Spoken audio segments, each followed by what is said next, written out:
السلام علیکم ورحمۃ اللہ وبرکاتہ۔ جی، سوال یہ ہے کہ مجھے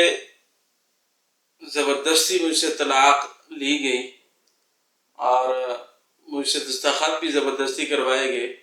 جبکہ میں اپنی بیوی کو طلاق نہیں دینا چاہتا تھا، نہ ہی میرا کوئی ارادہ تھا اور نہ ہی میں دینا چاہتا تھا، اور میری بیوی بھی میرے ساتھ خوش ہے اور وہ بھی طلاق لینا نہیں چاہتی۔ بھائی، جواب یہ ہے اس کا کہ زبردستی جبر کا مطلب یہ ہوتا ہے کہ اگر کوئی انسان آپ کو یہ کہتا ہے کہ اگر آپ طلاق نہیں دیں گے تو میں آپ کو قتل کر دوں گا، جان سے مار دوں گا، اور آپ کو یہ یقین ہے کہ اگر میں نے اس کے کہنے پر عمل نہ کیا تو یہ شخص مجھے قتل کر دے گا، یا آپ کے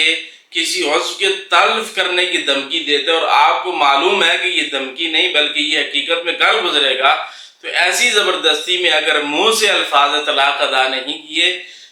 لکھ کر دے دیے یا لکھے ہوئے طلاق نامے پر سائن کر دیے تو اس سے طلاق واقع نہیں ہوگی۔ باقی ہمارے ہاں جو زبردستی مشہور ہے، جی والدہ کا اصرار تھا، والد کا اصرار تھا، بہن بھائی کہہ رہے تھے، خاندان والوں نے مجبور کر دیا کہ اس کو طلاق دو، تو یہ شرعاً زبردستی نہیں ہے۔ اگر ان حالات میں جی ماں نے فلاں نے